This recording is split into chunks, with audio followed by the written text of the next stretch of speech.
What's up, Cougar fans? Jake Brandon here, your host of the CougConnect podcast, asking you to hit the like and the subscribe on the way in, and always go to CougConnect.com.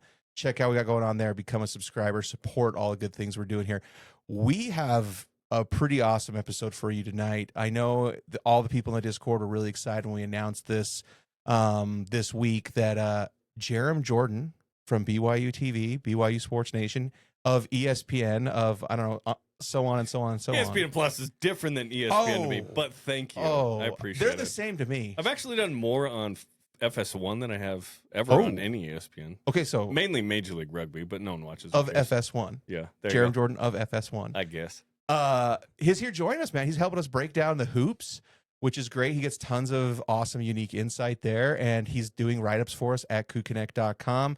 You can see any of his posts about it on his social medias. Click that link and go there, subscribe, and get access to all that. Thanks for having me.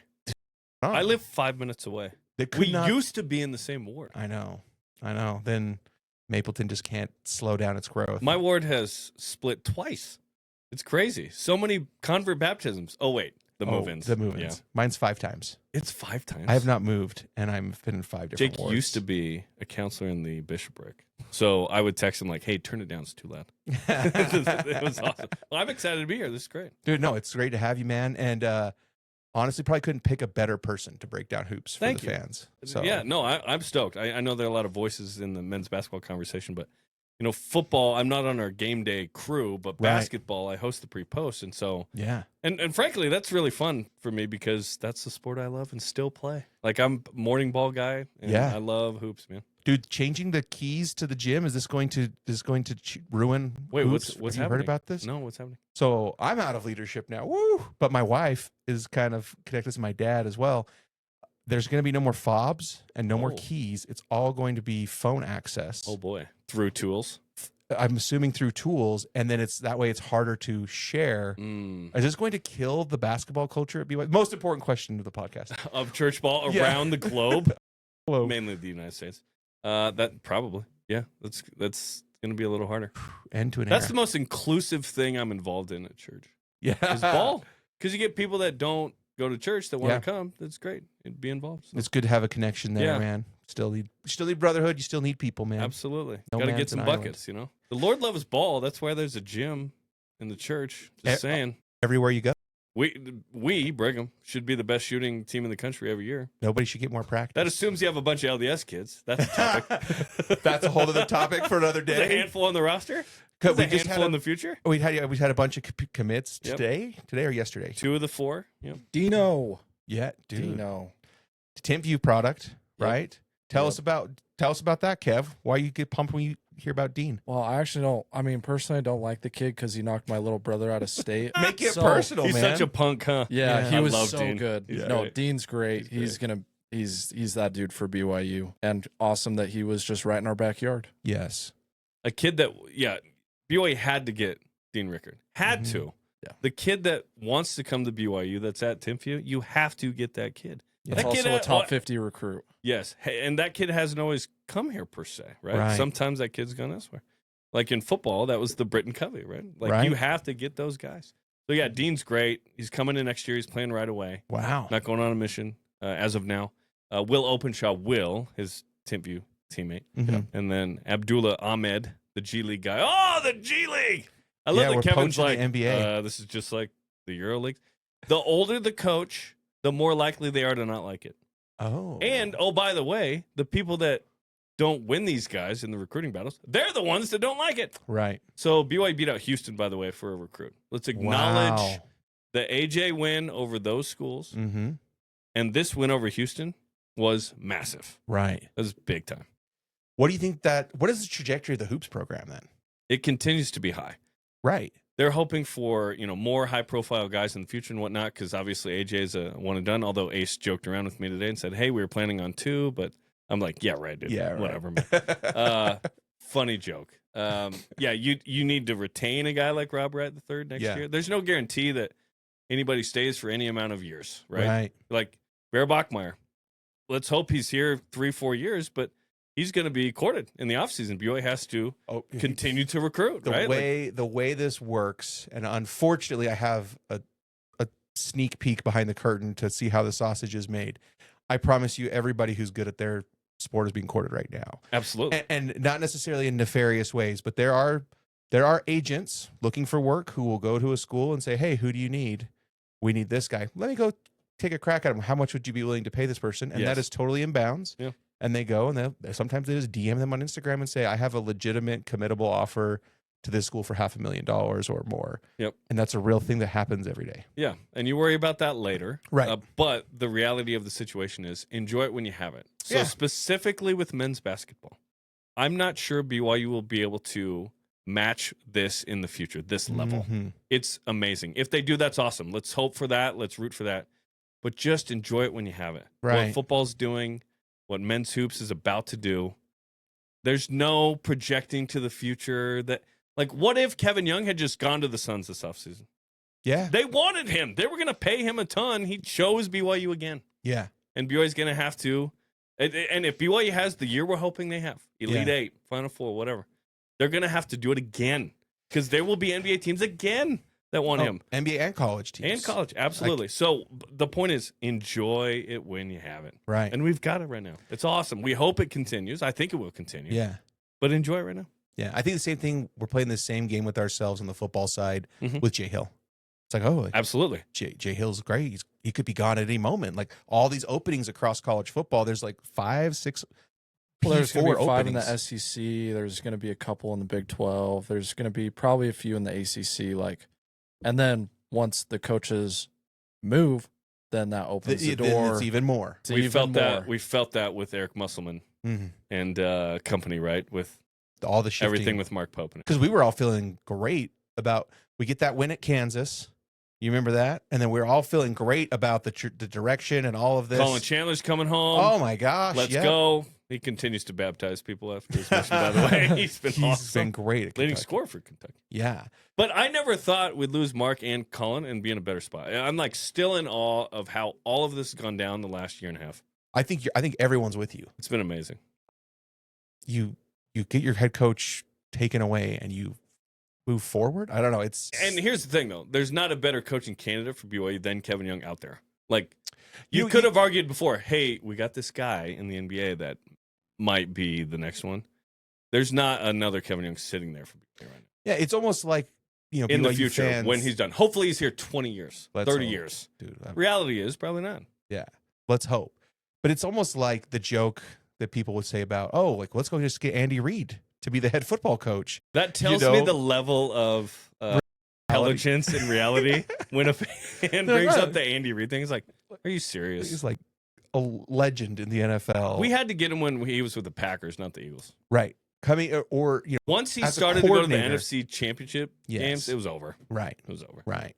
But that's the kind of almost like what happened here, right? You had, not to the same extent, but you had an NFL or an NBA guy who's talking to the Nets, who's talking about these different head coaching jobs, and BYU just swoops in and is like, yes, let's bring you here. Oh, let's build you an NBA staff and let's get you top talent in Yegor and everybody. Which, how do you pronounce Yegor's name now that he's in the NBA? Yegor Dioman. I joke that Yegor Demon is the BYU version of him, and now Dioman's the Nets guy. Oh. Why did he not think we could handle it? We're the most bilingual campus in the States? Yes. Right? Absolutely. So that was funny. I love Yegor. It's all good. Yeah. Igor Dioman. We should just switch both, bro. Yeah, why not? I love Yegor, though. So, anyway, yeah, but it's absolutely incredible. And now, well, I mean, last season, you get your staff together, you get your roster together, and you go play the schedule you need to play. This year, it's like we've loaded up the front half of the schedule with like all of these marquee matchups. Best ever in BYU men's basketball history. We can't point to another one, right? That's even close. Not even close. We would play 3 or 4 compelling games. And we'd go to Maui, we'd play 3. Yeah, the tournament we're going to, I can't even tell you the name of it. It's in Orlando. We're playing Miami, Georgetown, Dayton, 2 of the 3. Like, those aren't even the 5th. That's the 5th, 6th, and 7th best games in UConn, probably. Right. Which is crazy. Normally, we'd be like, that's the 2nd and 3rd. Yeah, Craig? It's the Terry's Chocolate ESPN Events invitation. They have the chocolate oranges. I think they're the famous chocolate oranges that you like break or whatever. Yeah, I think that's them. Oh, man, I got those in my stockings when I was a kid. I did too. So, shout out Terry's Chocolate Oranges. Not a sponsor of the podcast yet.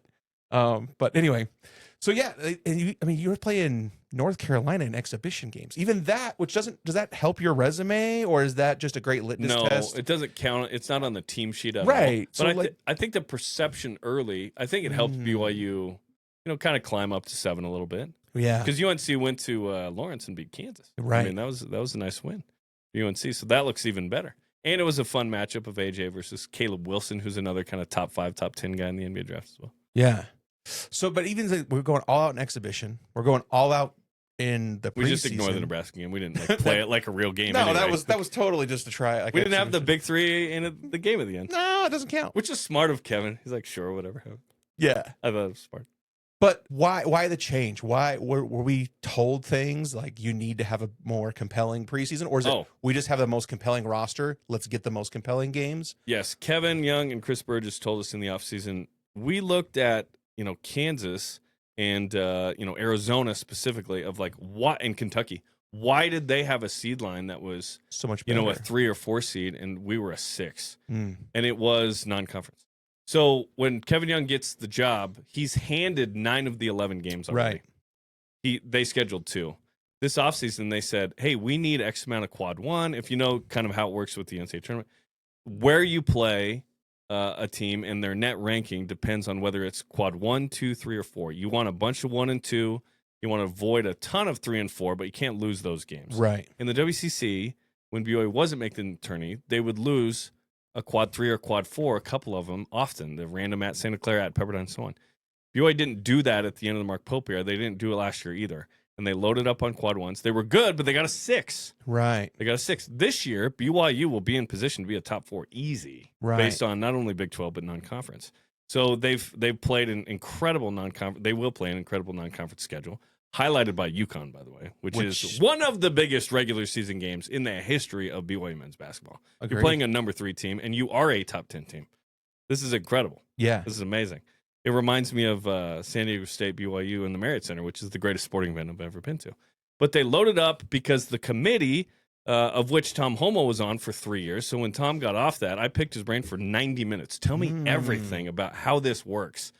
And I love hoops because we know what the committee's thinking. Right. We don't know what the college football playoff committee's thinking. We get 4 questions to Reese from Mac Rhodes, who's stepped down.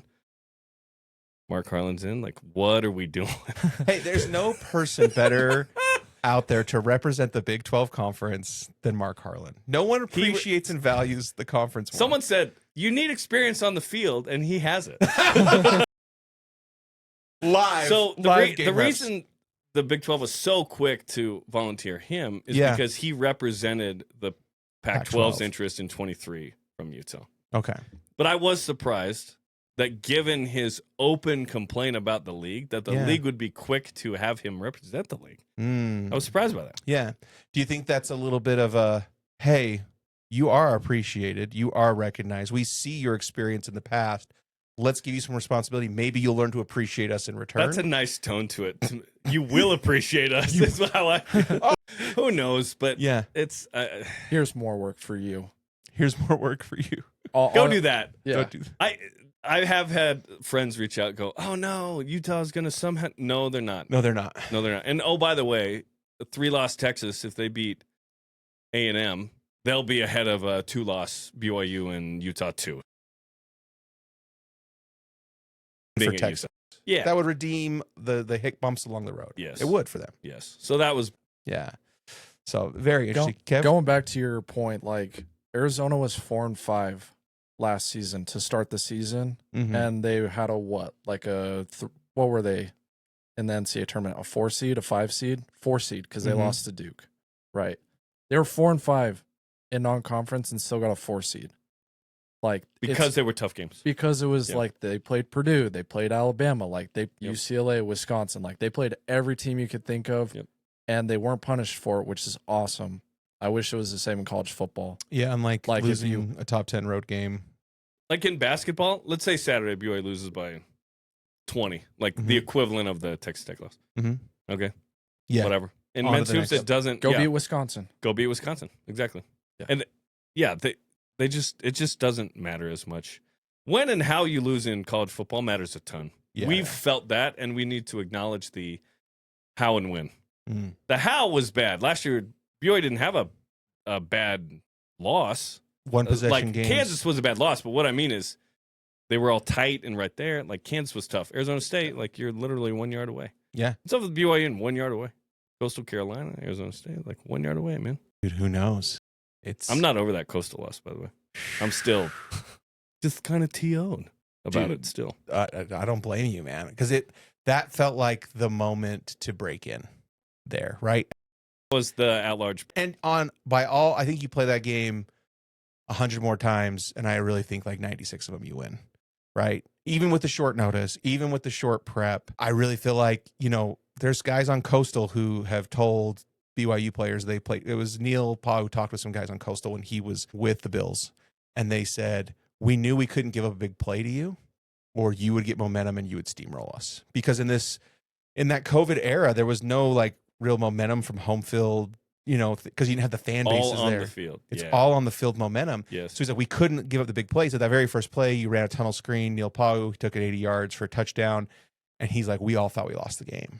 And then there was a flag on the play, holding penalty, came back and was like, all right, we got a chance to do this and like right the ship. And that, like, I really feel like it's like we were not a 1 yard at the end of the game, but also like a few momentum plays and penalties throughout the game. That's how close you were. Yes. And now I'm thinking of flags on plays where BYU would have, like 2014 Texas, BYU blows out Texas, but Taysom had a run. Yeah. Kind of like he had the year before, but Jordan Leslie was called for a flag. Yep. And it was not a hold. The guy fell over. And it was a shot across the bow, though, because Texas was like, oh, no, not again. Yep. And then BYU steamrolled in the second half. Dude, yeah. So I don't know. I feel like no one talks football on a men's basketball podcast like CougConnect. That's right. Let's go. There's no it's better all together. There's no better tangent chasing podcast available to Cougar fans. See, BYU Sports Nation is very, not scripted, but like, okay, we only have so much time for so many things.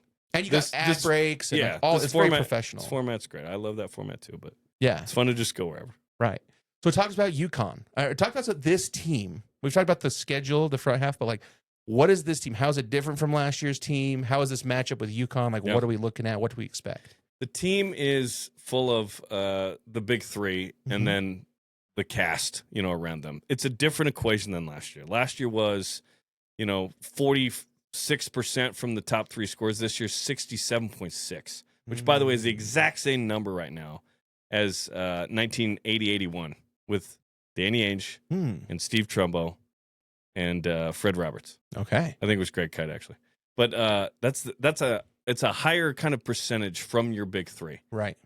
It's okay because you have A.J. DiBonsa. Yes. You have Robert O. Wright III. I don't know what the O is. I got to figure that out. Orville. And I have no idea. I hope it is so bad.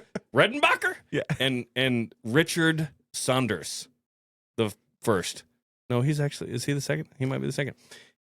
That's a great big three. I would throw that big three up with any in BYU history. Yeah. Like, no one's been AJ. No one's as quick as Rob. Yeah. And no one's been as good of a shooter / as quick to the bucket as Richie. He finishes with both hands around the rim.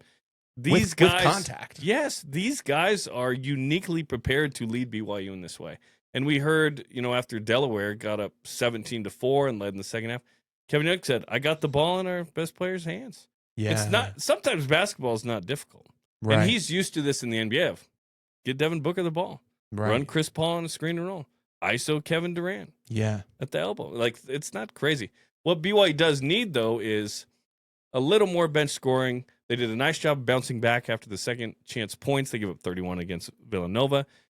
They got to the rim a lot more. I actually asked Kevin before the Holy Cross game when I sidelined, I said, are you concerned about missing 18 shots at the rim against Villanova? Mm-hmm. And he said, within 4.5 feet, because I saw from CBB Analytics. He goes, well, we differentiate restricted area paint points shots versus non-restricted paint shots. He said, we don't want any of those. Yeah, it's either literally at the rim or kick it. Yeah, for a three. We don't want the floaters at all. And I was surprised by that. I was like, okay. So then the first 7 of the 9, they made 7 of 9 shots at the rim against Holy Cross. And then Delaware, they were kind of settling for threes around the perimeter. They want paint to great. He said, like, get in the paint, but pass it out for a great shot. They are taking better shots and they're getting the ball in the right people's hands. And This team is the ceiling is higher because the players' talent is higher. Right. Now it's not going to be the bench scoring. You're not going to bring out Trey Stewart at the end of the first half where he knocks down a 3, gets a steal. There's not sort of that situation. But there are ebbs and flows here that will be a little different than it is now. But the core big 3 will carry BYU and put them keenly in and strongly in position in March to make a run. And it's going to be awesome. Because trust me, if you've been to the NCAA tournament, it's nerve-wracking. Everyone's nervous. But when you get your stars of the ball, that's what happens. You don't have the 8th man knock down 4 threes and lead you. That's very rare. Like regular season home game, sure. But I'm stoked, man. Like, I still can't believe A.J. DeMonts plays for BYU. That BYU got Rob Wright III. And Richie came back. I mean, all this is awesome. And BYU has a nice collection of pieces around him, too. Is it as deep as it will be? Kevin Young told me that was exceptional last year. It won't be that way this year with how deep they were. Right. And how distributed the playing time was. You can't have a Dallin Hall nowadays. Yeah. He gets a huge NIL deal from Virginia. Mm-hmm. I'm happy for him. I get it. Dude, absolutely. I get it. Yeah. And then, dude, Keita and Boscovich, like, are we not appreciating them as the big 3? Because in the past, at least, it seems like we've had a hard time finding elite front court, you know what I mean, like, players. Yeah, we've had a handful that, Yoli Childs as a 4 was awesome. He was 20 a game guy. That's the last kind of, it's harder to get kind of the big guy. You don't have that sort of traditional big man. Right. And you don't need him nowadays. Like, Oklahoma City Thunder weren't like, Chet Holmgren, go post up. Like, it's just different now, right? This is across all basketball. Yes, at the highest levels. Think about the Warriors. They weren't like, Draymond Green, get us a bucket in the post. No. Right. You shoot a 3 like you have a backpack on for some reason. I don't know why he shoots like that, but that's how it is. You'll never see it, okay? You'll never in my mind right now. See it from now on. Yeah. Keba Keita is uniquely athletic, only 6'8", but he plays like he's 6'11", 7 foot. That'll be a big deal against UConn, by the way. We'll talk about it in a second. But, Boscovich, I like the upside of Hadim Boop a lot. Okay. He's out there and just physical as all get out. He's still figuring it out. I think in the next year or two, he could be a nice player off the bench for BYU. Okay. We'll see if he starts. I think Abdullah comes in and plays right away. I think he's the 5 out of the game. Right. Yeah. Okay. You don't bring in a guy 2 years from the G League and say, sit on the bench. He's coming here to start. Right. Yeah. Right. And hoop and do that. Kev, did you have something?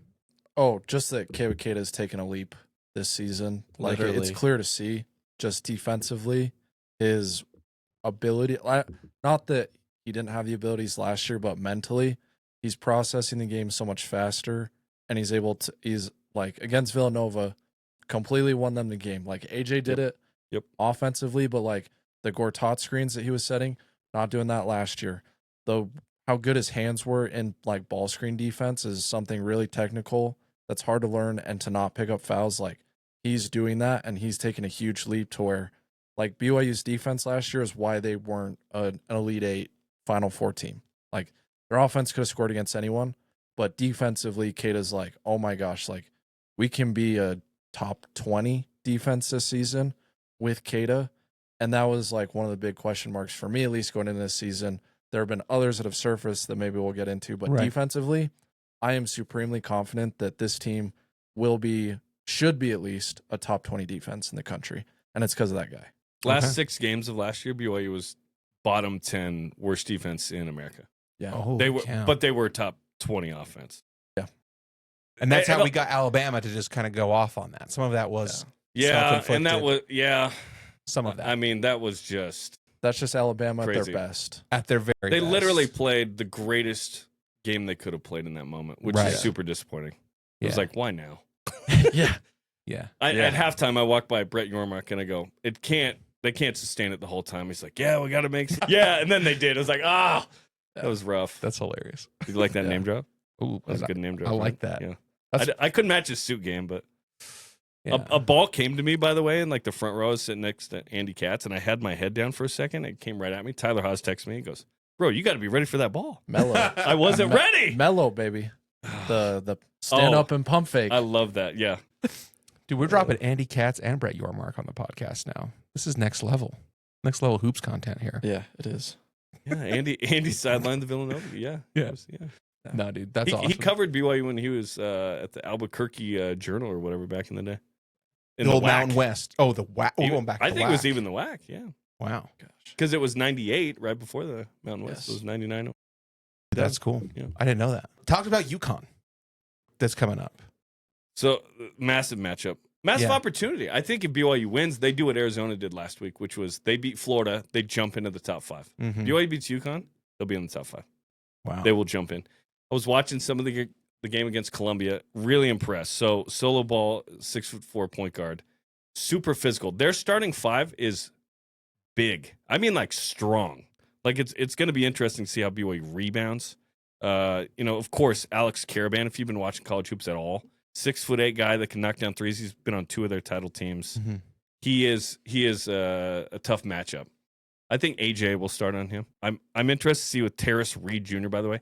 If you create a player in 2K, that's like massive. Like, I want a 7-footer that looks like he's 280 and whatever. It's this guy.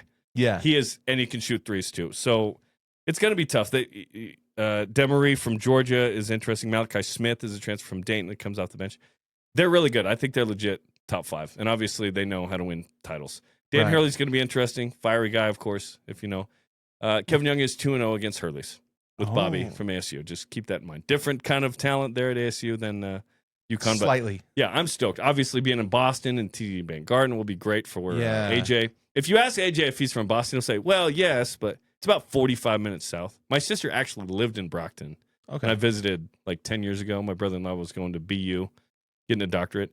It is greater Boston for sure. It's like Right. saying Mapleton is Salt Lake Okay. or Spanish Fork or Springville or whatever. Right. So it's like, not really, but to someone from Dude. Massachusetts, you would say, it's near Salt Lake, whatever. I work with people all across the country, and they're like, where do you live? And I'm like, do you know where Salt Lake is? Yeah, an hour south. By there. Yeah. Yeah. You know where Susie was from in Stranger Stranger Things? Things? By there. Close Yeah. to that. Yeah. Shout out Stranger Things, by the way. The Season 5. I know. I'm almost caught up in the rewatch. I need to start. I'm in season 4. I love it. And I love the BYU pennants in the background Yeah. of 3 and 4, season 3 and 4. I'm like, this is great. Dude, it's awesome. They nailed that 80s period, including like the BYU sports. And if you notice the posters on the lawns, like the Bush posters, everything on the lawn, like they've nailed it all. The whole Yes. thing. Reagan Bush, right? Like all this Yes, stuff. it's awesome. I watched E.T. tonight with my kids. They requested it. I was like, Yeah. let's watch like a classic. And I'm just like, oh, this is so good. Dude, I Just watched all these movies from the 80s. It's funny. We watched ET on Halloween, I think, here, and my 9-year-old was like, no, sorry, my 6-year-old was like crying. She's like, ET died, all this stuff, and then when he just came, wait. just wait, and then he comes Spoiler back. alert from 40 years ago. He's actually not dead. Statute of limitations is up. And then she's still crying, and we're like, hey, he's okay. It's okay. She's like, these are happy tears. You learn. There are Yeah. sad tears, but There's a lot of tears, man. I've got 3 daughters. There's a lot. you got there's a lot of tears. There's a wide spectrum of tears. From I got a 12-year-old and a 1-year-old daughter right now. 7-year-old boy. He has his own issues, but yeah. I'll take the boy issues. By- I'm familiar with those. By the way, Tate's favorite player on the team oh is yeah, CougConnect's Trey Alexander. that's right. He loves Trey. That's right. Drew him a picture. We took him to practice and gave it to him. It's awesome. Trey, remember the phone call? Yes. The little thing. Okay, Yes, good. Yes, That's good. Jake called Trey, hanging Yeah. out with me. He 'Cause actually called me back. Yeah, nice. So I'm like, hey, come over and watch Utah Cincinnati because that Yes. was intriguing for a million reasons. Ended up being a boring game. Yeah. But yeah, Fubo free trial because your boy has YouTube TV. I'm on a second email of Oh yeah. Fubo. I'm gonna ride this, hoping they figure it out. Will they ever figure out? I was at Disney on Tuesday, right? Supporting the cause. You crossed the picket line, Jake. Come on, man. Dude, Trying to get this done. They're boycotting Starbucks in front of Disney. Anyway, I don't know, but apparently there's all kinds of boycotts. We've been going- boycotting Starbucks for a long time. Man. Yeah, It shut down in the Provo. OGs. I do like the medicine ball, though. I will say that. Yeah, it's booming in Spanish Fork, man. That one's got the drive-through is always full. So. Don't ask me what days I've been to that one. But Dude, everyone in there, they said, tell Mickey Mouse to freaking give ESPN back to YouTube TV. Every single person I talked to when I was at Disney. So I think all of America's just fed up with this. I know. Their user experience and interface is too good. It's superior. No one can hang. Otherwise, I'd jump to that. Absolutely. No one can hang. Yeah. Do you guys have an alternate one that you love? I mean, we have YouTube TV and also ESPN. Yeah. Like we have both. Yeah, the ESPN Plus. The bundle. Yeah. Yeah, whatever. ESPN app, it sucks. Like it really. You don't just like does. those Zen breaks, the commercial Zen breaks that just loop the same? No, that's like, YouTube. I love those. I'll take No, those. no, need a on 15 ESPN second. though, you get the same ad. Oh, Like, do we? Yeah, you get like the Oh. headquarters. thank you. Oh, yeah. No, I'm not locked in. ESPN Plus mainly. I got 3 TVs, so I'm never. It's my life goal to never watch a commercial for the rest of my life. Oh, dude, your brain, like you'll I hit a feel you. few hours of college football on Saturday with the 3 TV thing going, and then after a few hours, you'll hit 3 commercials at once. Yes. It's I hate that. It's agony. awful. Because I the did it in the dopamine, quad box the other day, and I was like, "Are you kidding me?" How does why I this, have-" dude? Which, by the way, I copied your model. I have the big TV, and then I did. I'll be honest, we just got a 98-inch, and I love it. It is nice. I don't think I can afford the 98-inch, but I bought a 98-inch. It's making And it's me- amazing. It is and then we amazing. have the like a spare now 65. I feel so spoiled. saying this. Spare 65 Right? inch. Come on. Yeah. Brought to you by CougConnect as the second TV, and it's just like so fun to just Dude, sit it's there and enjoy nice. that. It is nice. And then I remember most Saturdays I'm actually just working most of the day, so I don't get to enjoy this. Dude, I haven't gotten as many like true college football Saturdays in as I wanted to this year. I had the And last 2 prior to Saturday, and it was. It's the best. I love working in sports, but I was like, this is what everyone gets to do? Just watch sports all day? This is awesome. Yeah. Yeah. And then my wife's like, "Can you do this?" And I was like, "Oh, yeah, I have to do that." You're right. I know You're right. exactly I what you need to mean. do X, Y, Z. You're correct. I'll be like, when do you want me to do it? And she's like, you've been down here for 4 hours. You're like, well, that was one game. That was the first window, 10 to 2. come on. It's dude, yeah. That was just game day. It's 10 a.m. now. We're about to kick off, babe. I had big noon and college game day. Come on. We're kind of a big noon school now. We are. We're the big noon school. 0-3 when game day's around, and 2-0 with big noon. Big noon seems to be gaining a lot of momentum. Is this just me? I don't Or- know. I think game day is still the. I still think it's the Take top it. dog, but I think Big Noon has gained a lot of notoriety over the last few years. More and more people watch it and talk about, discuss, at least in our Discord, about what they're talking, the picks are. Is that what because the storylines BYU are. was on it last year and this year? Maybe. Because I didn't watch it before that. But now I'll dabble. Yeah, I'll turn College Game Day on and listen. I'm a religious college game day observer. Whoa. Like, Yep. love every second of that show. Ooh. As a former producer, I produced for 10 years. I don't produce anymore. Yeah. I did our pre-post show before it was 2 hours, a mere 1 hour. Emma, hey, Molly, you get to do the 2 hour version. And I did the coaches' shows and everything. I took so many notes from that and literally would just like make it our own. What do you look for when you watch something like that? Creativity, flow, energy, all those things. Like, Yeah. what music are they using? They literally come back with, I got good friends that live down the street. And they all sing it and everything. I'm like, this is a fun vibe. I had literally a country song that I just threw in the middle of the show just to come back from break, just to kind of give it a certain juice, music videos, the personalities. Like, okay, what's the dynamic of back in the day? It was different. It was like With Lee Prime Lee Corso Corso and so on. And Herbie and like, okay, that's our Blaine. Is Brian Logan this guy? Like trying to find those sort of combos. Yeah. But like all the production elements too, like a graphic that would say coming up and it'd have 4 things at a specific time. That way you're like, oh, I want to stay for that. You might not be engaged in what we're talking about now, but you want to stay for XYZ feature or discussion or whatever. We literally did a quad box of warm-ups at home when we had like our full accoutrement of all the cameras. Right. Which I thought was fun. Like, yeah, watch all these guys warm up. We would do it for like 5 or 10 minutes. Just doing different stuff. It was fun. No, I like that. I don't miss producing though at all. It sounds it's stressful. difficult. It's very stressful. Yeah. Being on camera and just worrying about what I'm talking about in the context of the show is so much easier. Right. Like, I still have to deliver and know what I'm talking about and sound intelligent or whatever. But producing, you're in charge of everything. Oh, the light went out. The graphics misspelled. It's like, that's my fault. Yeah. Like, I'm in charge. So yes, I'm the head coach of this operation. Kevin, you've produced. Talk to us about this. Kevin's one of our Coach the best. Yeah, maybe. Yeah, it's super fun until things go wrong. When What someone's happened? someone's audio isn't working and things just or someone's mic doesn't work, that's when producing sucks. But outside of that, it's super enjoyable. Yeah.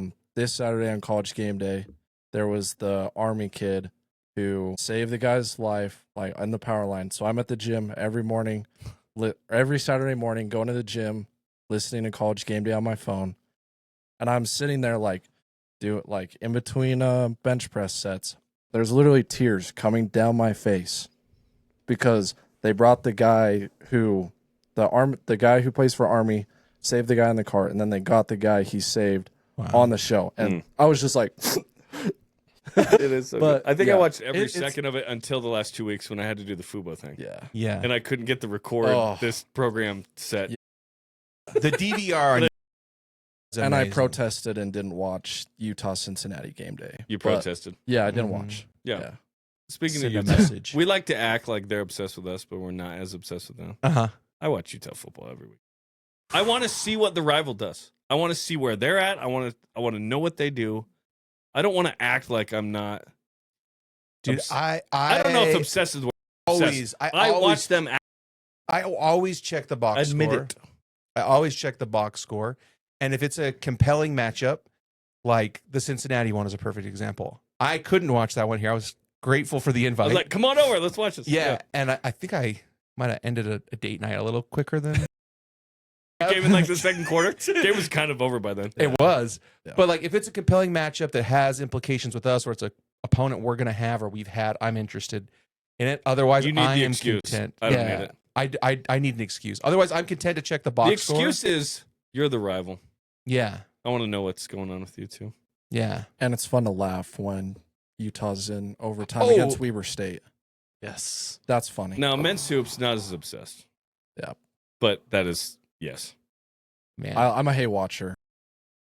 Part of it too. I will like, hate watch. The Schadenfreude, the German Yeah. word for the misery of others. Yes. Yeah. It's part of the deal. Like the best days are when BYU wins and Utah loses. Like it's hard to beat that. That is I'm agree with that. And especially when It's they part of the were rivalry. Pac-12 after dark and we had already locked up the win earlier in the day, maybe only by a few hours, but earlier in the day. And then you turn on and they're struggling against an opponent they shouldn't. I'll turn that on. But if it's like a game that doesn't necessarily have implications, this is that, I'm like, The first half of Wyoming was probably one of the best 30 minutes of football I've watched all season. I know, it's like another missed field goal. Yeah. And then they turned it on later. But Right. yeah, and it's so fun being in the Big 12 for a million different reasons. But I love like, all right, I'm watching Iowa State TCU last week because I want to see what TCU does, you know? Yeah. Like I don't watch the all 22. I'm not like the X and O's analyst, although I love I could. If I was on like one of our football shows, I totally would. Dude. Like if I hosted AFR or whatever, Dave hosts that, I would be breaking that down. But I love watching the last game or two of the team we're about to play and just get tendencies, concepts, storylines. Like it's just really fun. I love it. I did not do that as an independent. I wasn't like, dude, I gotta watch We were missing UMass. We were missing that, dude. Don't care. It was all or nothing. It was undefeated. We didn't want to say it out loud, by the way, and the players never did. Of like, oh, if we lose, what's the point? Yeah, but it was. It was. You couldn't tolerate a single loss. No one would care. You're not Notre Dame. Like, isn't it wild that BYU went 10-2 and now is poised to go 11-1 or 10-2 in the regular season? We hope 11-1. Yeah, in the regular season. Just like we're in a league and we're ready for it. BYU didn't do this in independence. Yeah, we didn't have an 11-1 independent season 2020. We were 5-0 in the Pac-12 South and champs in 2021. Right, but no, but I do think you're right. 10-2 regular season. Yep. We played a tough enough competitive schedule, especially the back half of independence, that I think it helped us have a competitive measuring stick of how are we? We play Wisconsin. How are we when we play these USCs and people gave me a hard time about this because we didn't know we were going to a Power 4. Yeah. And so I was like, what's the point of this? Aren't we trying to get what is the point? Are of we independence? Yeah. Well, I mean of the schedules. Like why are we scheduling so hard up front? If we lose twice, we're completely out of the at-large conversation. Because you could go the Hawaii or Boise State route and schedule G5. Because I was like, what's the point of this? It's to just play a tough schedule and hope that we can go 10-2. Well, we're going to get out-at-larged by the SEC and Big Ten and Pac-12 and so on, Big 12.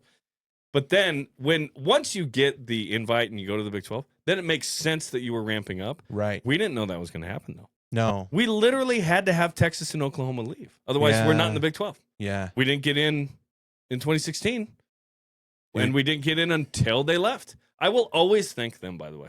Yeah. Always. Because that's the reason BYU's in the Big 12. So, former BYU head coach, which that narrows it down to a few people.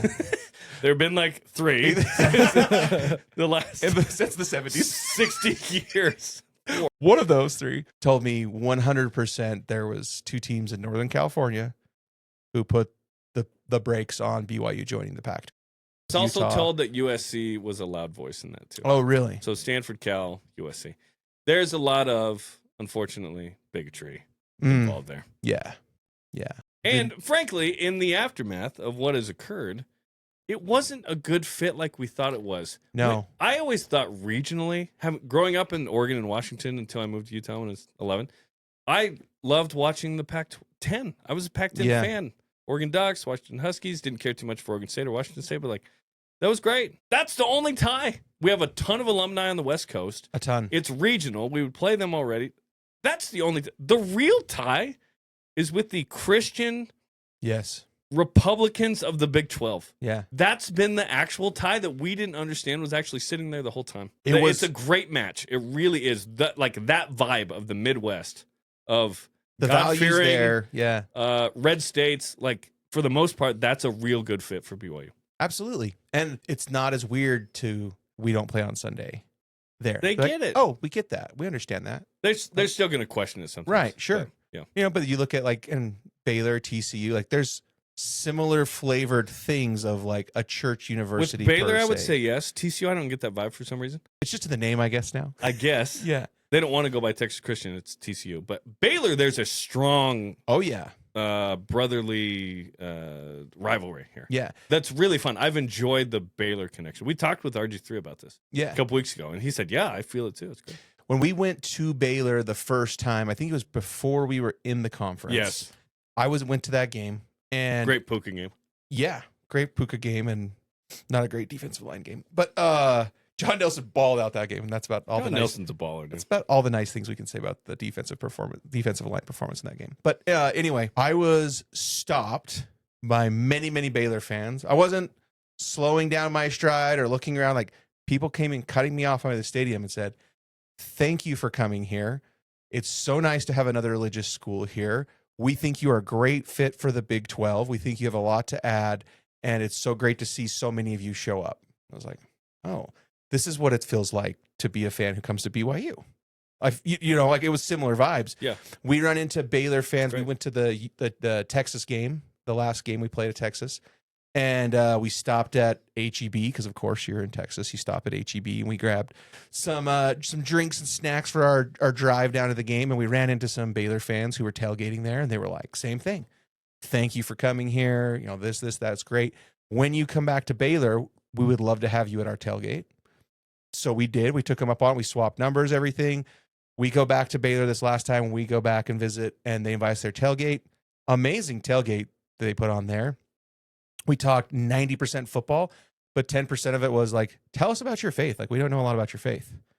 And we talked about missionary work and different things they knew a little bit about. Who knows what their real impression was, but my interpretation was we walked away they had a better understanding of us, right?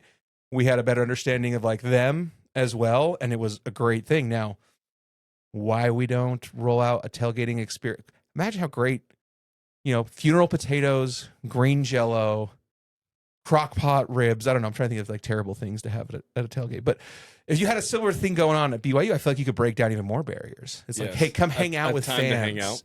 Come hang out with fans and get to see them as real people and not the memes people put up or, jokes people make about things about BYU. But come talk football with them. I was literally asked by the Buffalo Sabres analyst last night, working on their broadcast behind the scenes, how many wives do you have? Yeah. So I said, bro, maybe in the 1800s. Right, right. It's been a minute, brother. It's been a while. It's been a minute. This isn't Colorado City, so we're good. I've met a lot of people who have asked me, "You're from Utah? You're not drinking alcohol as I'm out training and doing my things. So, like, are you a member? Are you like a Mormon? I'm like, yeah. They're like, I'm totally like a Mormon. They're like, are you Amish? Are you like, you got here on a plane? How did you get here? We are not Amish. How long will it take before that goes away? I don't know. Is it 50 more years? Is it 100 years? It's not in our lifetime, by the way. Probably not, because the progress up to now is very, dude, with today's advances in medical technology and your high salary income, it's not unrealistic. My high salary and income? It's from Talladega Nights. Okay. It's not unrealistic to believe you'll be 200, like, wait a minute. 250 tops. No problem. No, but that's dude, cool, that mutual respect. Yeah, I love that.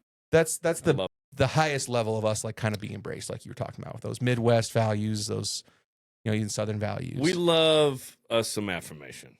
Mm-hmm. We really do. We want to be understood and respected for what we do. Right. As a religion, as a people, as a school. Mm-hmm. And so I think we need to continue to work hard to be ourselves, but not sweatily need that affirmation as much as we do sometimes. I like that, sweatily need. I think McKay Coppins wrote that in an article one time for The Atlantic. McKay and I were mission companions. You've told me that. Yeah. Yeah, that's awesome. He's a baller. He's a big-time writer, man. Yeah. I was a better missionary. No, just kidding. No, he's a better writer. You're a better missionary. Yeah. Yeah. Way holier and more humble. Does he have a pod? Yeah, that's Does he have right, a pod? McKay. Where Let's are you go. at? We'll bring McKay out of here. That's what we should do. No, dude. Yeah, I think that, yeah, you can't just be like seeking it. But if it happens naturally and organically, like you're invited to a tailgate, you show up and you're talking about football, and then organically this being brought up, like, oh yeah, like, well, this is kind of like how that is, and that's it. It's not like, and here's your Book of Mormon, and here's what time church starts. And Right. like, it's just a natural, organic thing. Like, that's the way to do it. Yes, I did have one of the women's volleyball opponents this year. We do a Zoom with the coach, Mm-hmm. and he said, "What's your name?" I said, "Jarom. It's from the Book of Mormon." That's Mm-hmm. an easy entrance, naturally, Mm. for people of like me to just mention that. And they go, he goes, "I've never read it. Is it good?" I go, "My favorite book." I said, "I'll bring you one." Yeah. So I took one in the match, and then I didn't want to give it to him pregame. I thought that'd be like the wrong time. Yeah. I couldn't find him after the game. He had left. I was like, no. I grabbed like 3 or 4. Yeah. And but I was like, okay, I'm bringing Books of Mormon, Book of Mormons. Sure. Book of Mormons. Yeah. The great debate from McKay, tell us. Best 2 Years. Is that where they talked about that? Yeah. That movie? Okay. So Sure. technically it's Books of I could tell you in Spanish. It's Libros de Mormón in Spanish. I don't know what That's it is. true. You wouldn't. I wouldn't know in English the right way. Mormones. Yeah, Mormones. Yeah, I wouldn't know. But dude, this is what CougConnect podcast is all about. I can get us back on track. Thanks, Ken. I can get us I back think on this track. started as a men's basketball podcast. It did, and I'll get us Originally. back because I listen to national podcasts, and they're like, "So did AJ DeBanza have to convert to Mormon? Like, did he have to convert?" He's taking. Well, I didn't know that. That's Yeah, great. that was in the That's- athletic story this It's one of week. his 3 I think. classes, I think. Mhm. Yeah, and but yeah, he did not convert, or at least he hasn't converted yet. That's up to him. But like, you come to BYU, you don't have to convert. Like, we accept everyone here. Barry Bachmeyer does need to convert Yeah. on 3rd down. Yeah. And Yeah. 4th down. Yeah. Like that is the conversion that he will attempt to do continually. But that's Yes. the only required conversion at BYU Yes. is converting on 3rd down I love it. or your free throws. Yeah. Yeah. Dude, And NIL dollars into your bank account. invest it, please. Please, kids out there, invest it. Don't buy multiple cars. Don't buy 98-inch TVs. That's for when you're a grown up. That's you probably shouldn't when you're a grown up. But, No, you should. just kidding. It's been awesome. Just kidding. We've renovated our basement, so I already took on some debt. Mhm. You know, the old HELOC, and I'm Yeah. like, what's another X? You know, Yeah. just tack it on. Yeah. It got It's really America. easy to just tack it on at the end of Oh, that. it's getting it's easier. But now and easier. I'm feeling it. Yeah, I'm like, what's the number I gotta pay back? Oh boy, you want it all back. and that's why I'm here with CougConnect. Oh, trust me, it's not paying that much. Ken's been here for a long That's time. why I worked for the Buffalo Sabres last night. Yeah. How are the Sabres? Who cares? The Utah Mammoth scored 5 unanswered goals last night. It was awesome. 5 in a row. It was sweet. Town Alfrey was at the game, front row. Love it. Yeah. I go to Arizona a lot. And people You're like, know how I are the Coyotes? Sucks. they are not happy about it. Sorry, So it's too soon. Sorry. Stupid. all the sports fans down there, they love to talk college football, college hoops, NFL with me. and then they'll always be like, so looks like your hockey team's doing really well.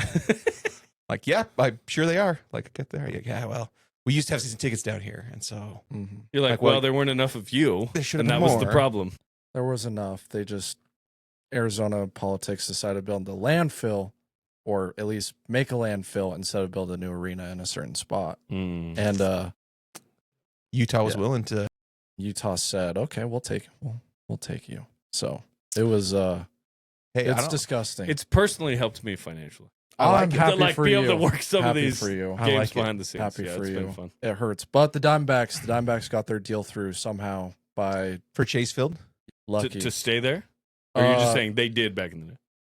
It's big renovation. Have you been to Chase Field when the roof is leaking in like 5 different spots? It's never leaking when I'm there because it's okay. Like so 120 degrees. Both games that Craig and I went to this year, rain's like coming through. One time we were upper deck, so it's like a couple sections away. So there was a lot of stuff that needed to be repaired and brought up to date from 30 years ago almost since they built it, and they were gonna.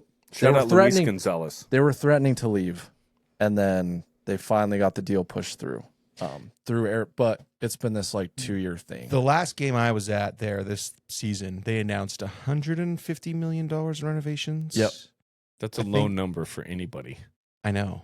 Yeah, it's going to be Cincinnati's practice facility in football is $143 million. Yeah, this is not a whole new stadium. This is just renovations. Yeah, no, and it's a lot more. That's what I'm saying. That's a low number. It's a multi-billion-dollar project. Maybe they had walked out a sponsor who had committed $150 million to donate or something like that. But they announced like there's $150 million. In renovations. You can barely get a nice home nowadays for. Kirkland was just here talking about that.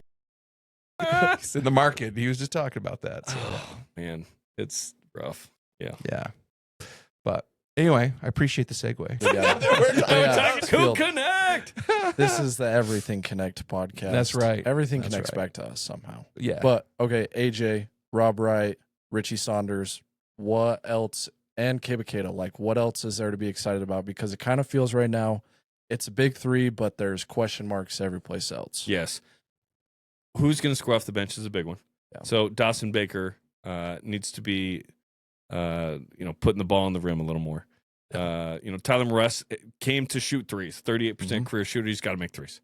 And then, is Boskovic going to get you some buckets sometimes? Boot played really well in the exhibitions. He was like a 9-7 guy and didn't miss a free throw. That was wild. And we'll see. I don't see Kostic doing a ton. I don't see Staten is going to come along slowly. I'm excited about his future, but I don't know that right now is the moment. I think it's a little fast for him at the moment. So that's a question. I think the big 3 are just going to carry this team quite a bit. Kennard Davis, obviously, the dust has to settle on that situation from what happened Thursday. But I think him as a defender, 3-point shooter, 3-and-D guy, I think he can be your mag at a more physical level this year. He helps BYU match up with Houston. Like he was literally brought here to defend better against Houston, I think, and everybody. Yes. So I'm excited about him. And we'll see what happens with that situation. But yeah, I'm excited, man. I just think BYU's upside is so big. Everyone's talking about it. What we did with the Lone Peak 3 was we were the ones saying Final Four. Right. It was not the outside. Right. Everyone else is telling us it's Final Four potential. Right. That's the difference with this one, and that's fun. Yeah. So this UConn matchup that you talked about, them being big and physical and obviously have tons of championship experience, is this a pretty good preview of a similar matchup to Houston? Or is Houston length and speed and not as much like strength as UConn? Like, are we going to know more about that looming matchup? That's a good question because I think Houston's longer. Yeah. And they lost some dudes, but they brought in some guys. They still have Uzans and Tugler and like. Where's the one? He's got like a 7'3" or 4 wingspan where it's like he's NBA guy just on defense. Like no offense for him. It's a bonus. Trent Playstead, by the way, told me I think I would have played in the NBA if I wouldn't have tried to score. If I had just been a defense and rebound guy, I think I would have played. He's like, I thought I had to score 20, and so then I went to Europe and I wasn't as good of a defender. It's just different nowadays. Houston to me is better than UConn, but UConn is the second best team on BYU's schedule. Arizona's probably number 3. Okay. There are some it's incredible. Like BYU is going to play 3 of the top 5 teams in the country right now, as Before currently the- constituted in the AP poll, and BYU's number 7. So it's gonna be fun. Yeah, UConn. This is a great test. It's semi away in Boston, and we'll see where BYU's kind of at, and we'll see. Again with Kennard, kind of how that all shakes out relative to that game and whatnot and the season. But excited to see this team. Excited to watch these guys play, and we're gonna get a nice taste of what BYU is. If they win, awesome. They're in the top 5. If they lose, doesn't really matter that much. You move on. You have Wisconsin the next Friday. By the way, that's a weird game. It's like Friday at 1:30. Right. It's not Friday night. Yeah. The Jazz play a game that night in the gym. I'm not sure why that got scheduled in that way. Right. It's very unique. So BYU fans, show up, get work off, get school off. I'm not saying skip class, but skip class. it's important to rep. So No one's going to class on Friday. Brian Logan right now would be like, I didn't go to class, period. If we won, I didn't need to go to class. Yeah. I'm like, what? You can say that now, I guess. Yeah. You feel safe now. Yeah, there was one semester where I barely went to class. Yeah. That was, I'm not going to make any comments. We're not going to go down. I'm just glad after my academic probation, that I survived at BYU. That's good. School got in the way of my education at one point. Yeah. I don't advise that, but I didn't need a good GPA for the major that I chose. Yeah. So it was okay. If I needed a, graduate degree, I got to get you good get those advanced degrees. No, dude, I think there is a big difference between school and education, if that makes any sense. I think there's, as someone who has a degree in education and has experience in education, there's a big difference. Former between- teacher here. That's right. That's right. All right, Kevin, Craig, final thoughts here, final questions. You've got Jarom here. Fire him away if you got him. He knows everything. That's what I've been told. Craig, are you from Phoenix too? Our mom was Phoenix born. So Wait, are we're you both- brothers? Yeah. Yes. I didn't know that. I didn't know you were Yeah. brothers. There you Yes. go. Not a huge resemblance from what we hear. Yeah, I don't. No, I don't No, see it. you don't- No, I don't see it. Sorry. Sean's even But- less, I guess. if Sean's watching. We'll see. I bet. We'll see. If he makes it this far. Yeah, he won't. Sean will tap out. Google his name and be like, "Why am I in the caption?" Yeah. Honestly, just excited. I think my big thing this season is to not compare to last season or not to project. Yes. But like you were saying, right now, we're in it. Don't look past. I mean, you can look forward to Big 12 or whatever, but just enjoy watching AJ DeBanza play basketball in a BYU uniform, because next year he's going to be playing for the Dallas Mavericks probably, or the New Orleans, and it's going to be great. Just enjoy it. Rob Wright's awesome to watch. Keba Keita, incredible. Richie Saunders, the thing that holds everything together. Richie Saunders, he's the guy who went on a mission, came to BYU, deadly 3-point shooter. He's still if you're searching for your typical BYU guys, that's Richie Saunders, and he's one of the best to ever do it at BYU. It can't get better than this. And a great person, man. Richie, He's awesome. yeah, he just, yeah. And that would be said for Rob and AJ as well. We're blessed to have elite talent and elite people at BYU. By the way, AJ's sister is a volleyball player at Lone Peak. Mm-hmm. Best friends with Chris Burgess's daughter, Oh, who's going to be the third D1 volleyball player from that family, by the way. Yep. KJ is at Oklahoma, and Zoe's at Arizona State. are we going to get any of these at BYU? That's another pod. That's another podcast. That's the for another volleyball time. pod consent. No more tangents tonight. All right. You're going to have to end it for there to be no tangents. I'm sorry. Cougar fans, thank you so much for tuning in, supporting all this. The ad revenue, all that stuff goes to help our cause here. The biggest way to support is go to CougConnect.com, become a subscriber. If you really love the basketball content, I really do think that Jarom is making some of the best content out there for you. Go find on his social media, click it, a link right to it. You can sign up there, become a subscriber, get access to that, the Discord, all of that. And we appreciate you. And like we've all said, just enjoy this moment with the hoops, with the football, everything. It's a great time to be a Cougar fan. That's all we got. Go Cougs. Help Jarom pay for his 98-inch TV. Are not free. Please. So you guys have a good night.